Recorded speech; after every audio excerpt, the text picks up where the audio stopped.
ናሽናል ሚዲያ ዲያስፖራ ሃገራዊ ሚዲያ እዚ ጽሑፍ እዚ ካብ መጽሔት መንእሰይ ዝተወሰደ ኮይኑ ግዚኡ ሓልዩ ነዚ ዘሎ ሕጂ ኩነታት ዝገልጽን ኣስፊሑ ዝምህርን ብምዃኑ ከነቕርቦ ወሲና ኣለና። ኣርእስቲ ቦታ ኤርትራ ብቀርኒ ኣፍሪቃ ብስምዖን ወልደ ሚካኤል ኣብ ኣዳራሽ ዳዕሮ ዘቕረቦ ወረቐት ሃገራት ኣብ ዞባውን ዓለማውን መድረኽ ብዘለዎን ሓይሊ እዩ ቦትአን ዝውሰን። ኣብዚ ኣብ ሓይሊ መሰረት ገይሩ ዝተሃንፀ ሃገራዊ ስርዓት ሓንቲ ሃገር መሰላም ክብራን ተሓልዩ ዜጋታታ ብሰላም ክነብሩ እንተኾይኖም ንረብሓ ዝከላኸል ሓይሊ ክትሃንፅ ኣለዋ። ሓይሊ ናይ ሓንቲ ሃገር ምስ ሓይሊ ናይተን ተኸባቢ ዝርከባ ሃገራት ተዛሚዱ ክርአ እንከሎ ዝበዝሕ እንተኾይኑ ዞባዊ ሓይሊ ወይ ጎብለል እያ። ቀንዲ ቅልስ ናይዘን ሃገራት ሚዛን ሓይሊ ንምዕቃብ እዩ። ብደረጃ ዞባ ወይ ብደረጃ ዓለም ሚዛን ሓይሊ እንተዘይተሓልዩ ናይ ሰላም ውሕስነት የለን። ሚዛን ሓይሊ ብደረጃ ዓለም ድሕሪ ምፍራስ ሕብረት ሶቪየት ናብ ሓደ ወገን ዘቢሉ ስለ ዝጸንሐ እቲ ተዓዊተ ዝበለ ወገን ክሳብ ታሪኽ ተወዲኡ እዩ ምባል በፂሑ ንዓለም ከዓ ብዘይ ገደብ ክህውኻ ጸኒሑ። ኣብ ቀርኒ ኣፍሪቃ እውን ድሕሪ ምፍራስ ሃገረ ሶማል ሚዛን ሓይሊ ናይዚ ዞባ ክመዓራረ ኣይተኸኣለን። ከም ውፅኢቱ ኢትዮጵያ ብቐንዱ ብኢድ ዘራያት ተደጊፋ ኣብ ዞባ ዓንዲራ ነዚ ናይ ኢትዮጵያ ዕንደራ ከዓ ኤርትራ ንበይና ክትገጥሞ ተገዲዳ። ኣብዚ ሕጂ እዋን ሚዛን ሓይሊ ዞባና ካብቲ ዝነበሮ ተፈንቲሑ ዳግማይ ተወዲኑ ሃገራት ናይ ዞባ ከዓ በብፅሒተን ኣልዒልን በቦተአን ሒዘን ይርከባ። ኤርትራ በይኔራ ኣበይ ኣላ? ድሕሪ ካልኣይ ውግዕ ዓለም ምብቃዕ ኤውሮጳዊ መግዛእትን እቲ ንኤርትራ ናብ ናፃ ሃገር ክወስዳ ዝግብኦ ዝነበረ መንገዲ ብዓበይቲ ሓይልታት ተዓፅወ። ካብኡ ሓሊፎም እውን የኤርትራ ምእንቲ ጸቢብን ጉጉይን ረብሓ ገንሸል ኮይና ካብ ኤውሮጳዊ ናብ ኣፍሪቃዊ መግዛእቲ ክትሰጋገር ፈሪድዋ። ኤርትራ ነቲ ዕፁ መንገዲ ንምኽፋትን ነቲ ቐናን ፍርዲ ንምግልባጥን ን30 ዓመታት ኣብ ሓርነታዊ ቃልሲ ክትሕልፎ ተገዲዳ። ኣብ መወዳእታ ብኽቡር መስዋእቲ እቲ ዝተዓፅወ መንገዲ ተኸፊቱ። እቲ ፍርዲ መግዛእቲ እውን ተገልቢጡ ናጽነት ኮይኑ ኤርትራ ካብ ግዝእቲ ናብ ናፃ ሃገር ክትሰጋገር ዘሕልፈቶ ተጋድሎ ኣብ ዝቐጸለ ዓመታት መፋልጦኣ ኮይኑ ፍሉይነት ኣውሂብዋ ይርከብ። ኤርትራ ብሓርነታዊ ቃልስን መስዋእትን ናጽነትን ሉዓላውነትን ዝጨበጠት ሃገር ብምዃና ካብ መሳጥቶኣ ዝተፈለየ ተመክሮ ኣለዋ። እዚ ፍሉይ ተመክሮ እዚ ብዙሕ ዋጋ ኣኽፊልዋ እኳ እንተኾነ ኣብ ካልእ ብቐሊሉ ዘይርከብ ታሪኻዊ ጸጋ ኣውሂብዋ እዩ። ኣብ 1991 ከም ሓዳስ ሃገር ነዚ ዞባ እዚ ክትሕወሶን ከላ ምስ ፍናን ሓይላ ትብዓታ ምስ ሓድሽ ሓሳብ ምስ በዳሂ ሓራ ዝወፀ ስነ ኣእምራዊ እያ ተሓዊሳቶ። ኤርትራ ናጽነት ክትወፅእ እንከላ ነዚ ዞባ እውን ካብ ናይ ደርጊ ተህዲድን ናይ ሱዳን ሽበራዊ ሸርሕታትን ሓራ ውፅያቶ እያ። ንምዕራባዊ ዕብለላ እምቢ ክበሃል ከም ዝከኣል እውን ኣብነት ኮይናቶ እያ። ድሕሪ ናጽነት እንተኾነ እውን ኤርትራ ካብ ቁልዕ ወተሃደራዊ ወራር ክሳብ ስውር ሽርሕታት ዝዝርጋሕ ገበቲ ፈተነታት ገጢምዋ እዩ። እንተኾነ ግን ነቲ ንምንጻላን ንምንብርካኻን ንምዝራጋ ንምጅቻዋን ዘንቀደ ብድሆታት ሰጊራ ዘይትንብርካኽ ሃገር ኮይና ወፅያ። ኣብዚ ናይ መኸተ እዋን ኤርትራ ኣብ ነፍሰ ተዓቅቦ ካብ መትከላኸይ ወፀት ኢዳ ከይሃበትን ጽንኩር ናይ ፈተነ እዋን ኣሕሊፋ ሓሳባታ ሰማዓ ከይረኽቡ ተሰሪሑ ኣፍ ኤርትራ ክዓብሱ ኣይከኣሉን። እዚ ነቶም ሰማዕቲ ግን ዘረባ ኤርትራ ከይስማዕ ተኸልኪሉ። ነዛ ምስ ብዙሕ ተስፋ ዝመፀት ሃገር ናይ ኣፍሪቃ ተስፋ እውን ዝተባህለት ተስፋ ኣልቦ ንምግባር ተሰሪሑ። ነዛ ምስ ትብዓታ ዝመፀት ሃገር ንምርዓዳ እውን ኩሉ መፈራርሒታት ተመዚዙ። ስለዚ ኤርትራ ኣብ ፈተና ኣትያ ድሕሪ ምጽናሕ ኣብ መበል 35 ዓመታ ካብ 1991 ስጋብ 2025 ከም ዕውድቲ ሃገር ቦታኣ ኣብዚ ዞባዊ ሒሳ ዞባዊት ሓይሊ ክትከውን እውን በቂዓላ። ኤርትራ ከም ሃገር ክትሓልፎ ዝግብኣ ኣገዳሲ መድረኽ ፈተነ ሰጊራ ብመኸተ ተሬራን ሱራ ኣደሊላን ዝሓሸ መጻኢ ከተማዕዱ ኣብ ዝኽእል ብራኸ ደይባ ትርከብ። ዝርግሐ ሓይሊ ዞባ ቀርኒ ኣፍሪካ ከም ተልዒሉ ዝተገልጸ ኣብ መንጎ ሃገራት ቀርኒ ኣፍሪካ ምዕሩይ ዝርግሐ ሓይሊ ኣይጸንሐን። ከም ሳዕቤኑ ሃገራት ዝዞባ ኣብ ማዕርነት ምክባርን ዝተመሰረተ ዝምድና ክሃንፃ ይከኣላን። ቀርኒ ኣፍሪቃ ኣብ ርእሲ እቲ ዘይዓርፍ ዘቤታዊ ግጭት እቲ ዝበዝሕ ውግእ ኣብ መንጎ ሃገራት ዝተረኣየሉ ዞባ እዩ። ኤርትራ ቅድሚ ድሕሪ ናጽነት ዋጋ ዘይምዕሩይነት ሚዛን ሓይሊ ክትከፍል ዝጸንሐት ሃገር እያ። ስርዓት ደርግ ንሶማል ምስ ሰዓረ ናይ ምብራቕ ዓወት ኣብ ሰሜን ክንደግሞ ኢና ብምባል ልቡ ዲቁን ሰውራ ኤርትራን ብምድምሳስ 8 ወራራት አበጊሱ ናይ ወያነ ኢትዮጵያውን ኣብ ልዕሊ ኤርትራ ውግእ ምስ ከፈተት ግልጽ ክትብሎ ስክፍታይ ነበረን ነቲ ንሚዛን ሓይልና ይዞባዚ ከተመዓራርት ትኽእል ሶማል ሽግራታ ኣብ ምዕማቕ ከዓ ዝከኣላ ገይራ ኤርትራ ዋህሊላቶ ዘላ ሓይሊ ካብ ቅድሚ ሕጂ ዝነበረ ኾነ ምስ ጎረባብታ ብምንጽጻር ዓብዪ ኣሎ መርኣያ ናይ ሓይላ ከዓ ናይ ምግባር ዓቕማ ዛይዱ ጽልዋ ኣስፋሕፊሑ ድምፃ ሰማዒ ረኺቡ ነባህርያት ናይ ካልኦት ከይተረፈ ክትጸሉ ኽኢላ ጸላእታ ቐፂዓ ኣእሚና ወዘተ ብዛዕባ ሃገራዊ ሓይሊ ክዝረብ እንከሎ ብቐዳምነት ድምር እኩብ ብዙሕ ረቋሒታት ምዃኑ ኣብ ግምት ምእታው የድሊ ብሓደ ረቋሒ ጸብለል ስለ ዝበልካ ጥራይ ሓያል ኣይክወንን እዩ ማዕረኡ ከዓ ሓደ ካብቶም ብዙሕ ረቋሒታት ስለ ዝጎደለካ ኣይትሕይልን ማለት ኣይኮነን ካልእ ኣብ ግምት ከኣትው ዘለዎ ነጥቢ ከዓ እቶም ሓይሊ ዝህቡ ረቋሒታት ምህላዎምን ነዞም ረቋሒታት እዚኦም ናብ ጭቡጥ ሓይሊ ምቕያሮምን በበይኑ ምዃኑ ምፍላጥ ኣገዳሲ እዩ ስለዚ ኤርትራ ዋህሊላቶ ዘላ ሓይሊ ካብ ብዙሓት ንኣሽቱን ዓበይትን ሩባታት ዝፈልፈሉ ምዃኑ እዚ ተጠራቂሙ ዘሎ ሃገራዊ ሓይሊ ከዓ ምስ ሓይሊ ናይ ሃገራት ዝዞባ ክነጻጸር እንከሎ ዝበዝሐ ምዃኑ ምፍላጥ ኣገዳሲ እዩ ሶማል ወዲቓ ዝጸንሐት ሕጂ ከዓ ክትንስእ ብዙሕ ፈንጠርጠር እትብል ዘላ ሃገር እያ ዋላ እኳ ሕጂ ሓይሊ እንተዘይብላ ሓይሊ ክኸውን ዝኽእል ዕቑር ተኽእሎ ዘለዋ በዓል ተስፋ ሃገር እያ ኢትዮጵያ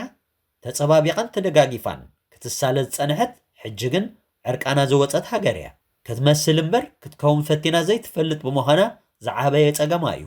እቲ ዝዕበጥ ዝነበረ ርሳሓት ደገ ወፂኡ እቲ ዝሽፈን ዝነበረ ሕማቕ ተቓሊዑ ሓይላን ጽልዋን ሃምኪቱ ይርከብ ኣብ ክልቲአን ሱዳን ዘሎ ኩነታት እዚ ንኢትዮጵያ ዝበልናዮ መግለጺ እዩ ጅቡቲ ካብ ናይ ደቂ ጅቡቲ ሃገር ክትብላ ናይተን ተጨቃጭቀን ማዓስከራት ዶኪነን ዘለዋ ሓያላት ሃገራት እያ ክትብላ ስለ ዝቐልል ከም ሃገር ንምግላጻ ትሸግር እያ ተቐባልነት ኤርትራ ከም ሓይሊ ቀርኒ ኣፍሪካ ኣብ ዝሓለፈ ዓመታት ኣርኣያ ዝኾነ ሓይሊ ካብ ውሽጡ ኣይረኸበን እቲ ዝርከቦ ሓይሊ ላቐይባ ብምዃኑ ሓይሊ ሓንቲ ሃገር ንጎረባብታ ክትጠቅም ኣይጸንሐን ናይ ዕብለላ ክትከውን ብምጽንሓ ይትረፍነ ዞባ ንነብሳውን ኣይኮነትን ከም ውፅኢቱ ኣብዚ ከባቢ ቅቡልነት ኣይረኸበትን ሓደ ካብቶም ድሕሪ 2018 ዝመፁ ዓበይቲ ምዕባለታት ዳግመ ምምፃእ ኤርትራ እዩ ቀድሚ ኤርትራ ካብ ንጡፍ መሪሕነታዊ ተራ ተገሊላ ነብሳ ኣብ ምክልኸልን ሓይላ ምድልዳልን እያ ጸኒሓ ኣብ ከምዚ ኩነታት እንከላውን ስም ኤርትራ ጉኑን ኮይኑ ይጸኒሑ መሪሕነት ትካላት መትከላት ምሕደራ ፖለቲካ ሓፈሻዊ ካይዳ ሰላምን ሓድነትን ኣመለኻኽታ ናይ ኤርትራ ብፈተውትን ጸላእትን ተዘሪቡሉን ተባሂጉን እዩ ህዝቢ ዝዞባ ብናይ ኤርትራ ሓይሊ ተገሪሙ ብሰላም ቀኒኡ ብመትከላዊ ኣካይዳ ኣተሃኒኑ ብኣተሓሳስባን ደረጃ ነቕሓትን ኣነባብራን ኤርትራውያን ተደኒቑ እዩ እዚ ብዙሓት ረቋሒታት ተደማሚሮም ዝፈጥርዎ እኳ እንተኾነ ብጥቕልሉ ግን ውፅኢት ናይቲ ተዓፅያን ከላ ዝሃነፀቱ ሓይሊ እዩ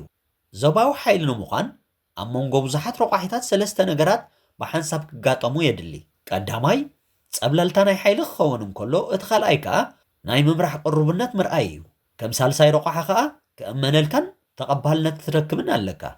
ኤርትራ ኣብዚ ከባቢ ናይ ሓይሊ ጸብለልታ ከም ዘለዋ ዝተረጋገፀ እዩ እንተኾነ ግን ቦታ ኣብ ዞባ ብዘለዋ ሓይሊ ጥራይ ዘይኮነስ ብዓይኒ ህዝብታት እዚ ከባቢ ብኸመይ ትርአ ዝብል ነጥቢ እውን ኣገዳሲ እዩ ኤርትራ ብዞባ እዚ ታሪክ ዘመዝገቦ ወይ ኣእምሮ ዝዝክሮ ስሕተት ስለ ዘይፈጸመት ናይ ተቐባልነት ሽግር የብላን ንውዕለት ናይ ኤርትራ ንኽሕሰሉ ግዜ ይሃበና ዝብል ህዝቢ ብሱዳን ደቡብ ሱዳን ኢትዮጵያ ሶማል ኣሎ ኤርትራ ነዚ ህዝቢ ናይ ዞባ ብልቡ ዝምንዮ ግን ከዓ ተቢዑ ክብሎ ዘይከኣለ ሓሳብ ዓውኢላ እያ ትብሎ ሓሳብ ልቡ ከተድምፅን ከላ ልቡ ከም ዝህባ ከዓ ፍሉጥ እዩ ንኤርትራ ዝወቅስ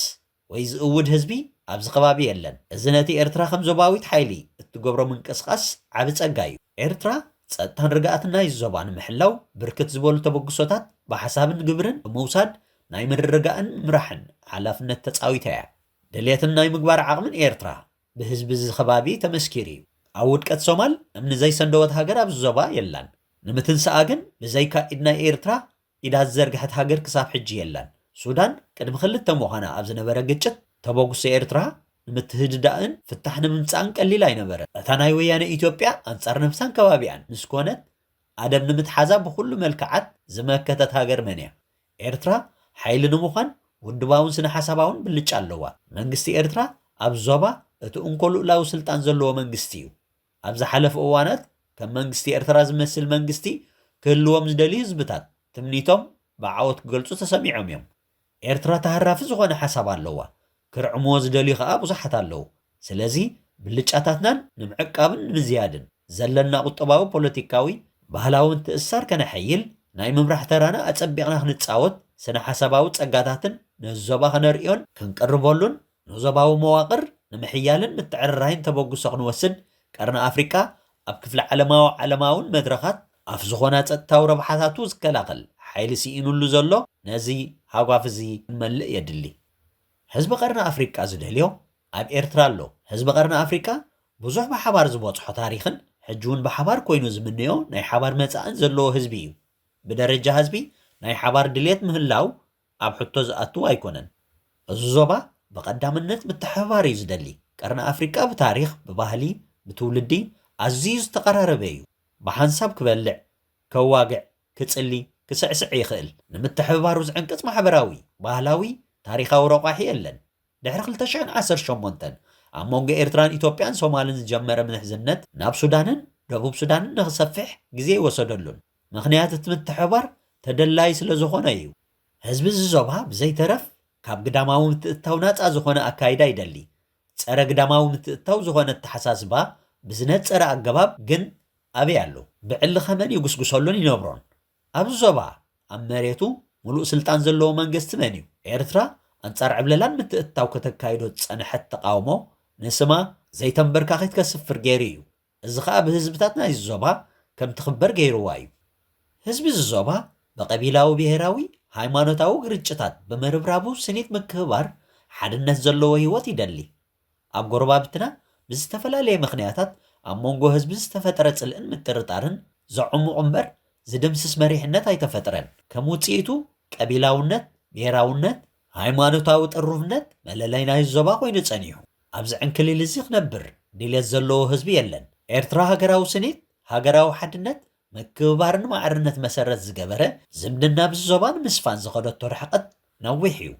ብኻልኦት ከዓ ሃንቀው ዝበሃል እዩ ህዝቢ ዝዞባ ጸጥታን ሰላምን ይደሊ ኣብ ኩለን ሃገራት ናይ ዝዞባ ናይ ህይወትን ንብረትን ካልእን ውሕስነት ዘለዎ ህዝቢ የለን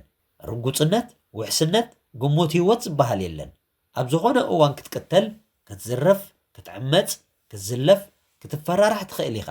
ዓመፅቲ ስክፍታ የብሎምን ዓመፅ ተሓቢእካ ኣጸልሚትካ ኣጸሚኻ ኣይኮነን ዝግበር ዘሎ ኤርትራ ካብ ዝኹነት ናይ ዞባ እዚ ብዝተፈለየ ጸጥታን ሰላምን ዘውሓሰት ሃገር እያ